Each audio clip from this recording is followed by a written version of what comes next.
Bonjour à tous, voici donc le corrigé de cette dictée un peu spéciale de février 2021. D'après Jean-Joseph Julot, qui avait donc écrit ce texte en 2019 pour le livre sur la place à Nancy.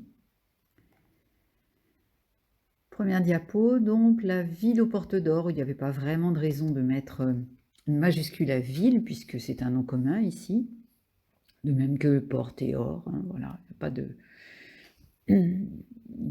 raison de mettre des majuscules. Alors la périphrase, c'est donc cette figure de style qui permet de substituer à un nom unique une définition de ce nom qui permet de le retrouver quand même, genre la ville lumière pour Paris, c'est bien connu. L'adjectif dithyrambique avec un H qu'il fallait bien placer évidemment, de même que l'Y, voilà le Y qui était juste après ce H. Très difficile le terme de jaune paille, donc les jaunes paille, donc il s'agit bien d'une couleur, c'est un nom commun jaune ici, donc porte la marque du pluriel, tandis que paille est un nom commun qui désigne une couleur qui est une sorte de jaune. Donc comme les noms communs utilisés comme adjectif de couleur, eh bien, ils restent invariables. Ça tient là un gros piège. Les carats, c'est l'unité de mesure pour l'or qu'on connaît, hein, bien sûr, C-A-R-A-T-S.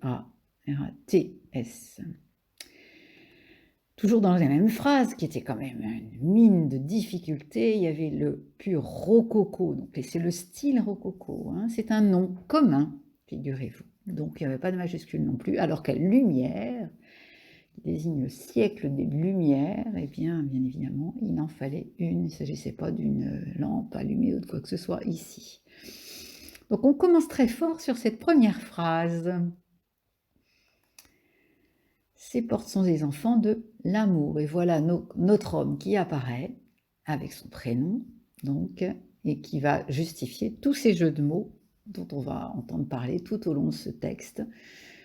C'est pour ça que j'ai adoré prendre ce texte au moment de la Saint-Valentin, parce qu'en fait, ça n'a rien à voir. Voilà. L'arrière-grand-père, fallait mettre des majuscules, et l'homme aux semelles de vent, voilà, c'est bien connu, c'est Arthur Rimbaud, qui était né dans cette région.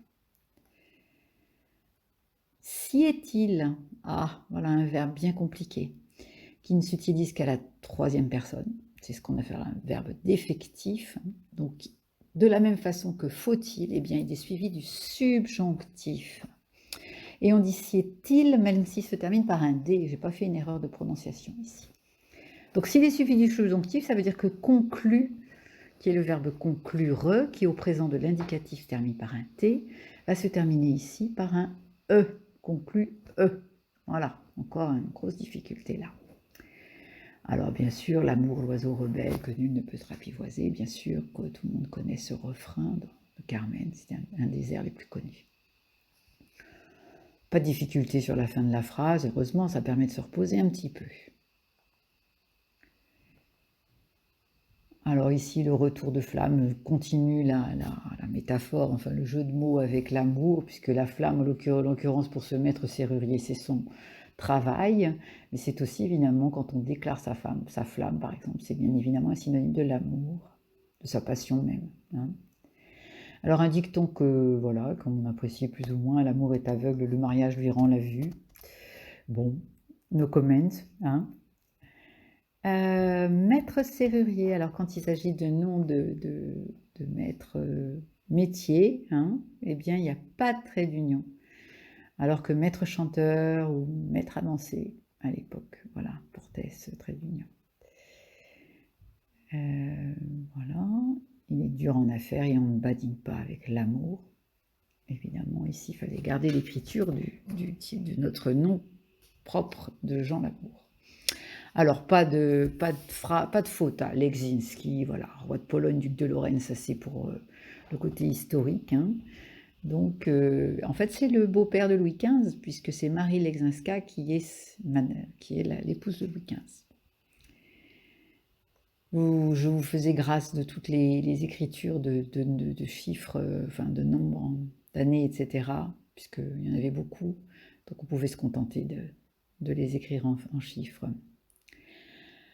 Alors là aussi, il y a beaucoup de choses à dire sur cette phrase parce que d'abord on commence par quoique, suivi d'un subjonctif, donc ce qui c'est synonyme de bien que, donc il s'écrit en un seul mot. Et puis après, on a un festival de participes passés pronominaux à accorder. Donc la règle veut que vous remplaciez l'auxiliaire être par l'auxiliaire avoir et que vous appliquez la règle du COD. Donc par exemple, quoi qu'il n'ait jamais vu qui auparavant, ils s'étaient jamais vus eux-mêmes, enfin l'un l'autre, et le ce qui est donc devant le verbe se soit jamais vu, ben, désigne le COD, donc il est devant, on accorde. Voilà. Les deux hommes se sont plu. Alors c'est très simple avec plaire, parce que comme il n'y a jamais de COD au verbe plaire, on ne plaît jamais quelque chose, donc intransitif c'est toujours invariable. Même chose pour nuit, on ne nuit rien, en revanche on nuit à quelqu'un. Donc on se nuit à les uns aux autres, mais pas, c'est pas un COD, donc on se comporte comme s'il n'y avait pas de COD. En revanche, pour contredire, la même chose que pour voir, on se contredit mutuellement l'un l'autre, donc le COD est bien placé devant. Et pour se sont donnés, eh bien, le COD, qu'est-ce qu'ils se sont donnés à eux-mêmes? Ils se sont donné un objectif qui est placé derrière, donc donné et. Voilà, c'est une règle qu'il faut essayer de se rappeler. C'est très compliqué, mais bon, en l'occurrence, les verbes en l'occurrence ici étaient relativement simples. Quelque suivi d'un nombre est toujours donc synonyme de environ, donc il reste invariable. Et puis arrivent deux grosses difficultés, donc l'adjectif nitescent, qui est parfaitement inconnu évidemment, qui veut dire éclatant, brillant, voilà. Donc nous avons des nitescentes grilles au pluriel et jaune doré invariable, puisqu'il s'agit d'une couleur qui est désignée par deux adjectifs dont l'un modifie l'autre. Donc dans ce cas-là, il reste invariable. Vous voyez que de temps en temps, il y a des grandes difficultés par phrase, et puis il y a des phrases de repos quand même, où notre auteur a un petit peu, comment dire, pitié de ses auditeurs. Alors la primatiale ensuite, pour passer à donc la phrase suivante. La primatiale, bon, on connaissait l'abbatiale, donc il s'agit bien évidemment d'une cathédrale, voilà. De sorte que chaque jour, les foyers rougeoyants.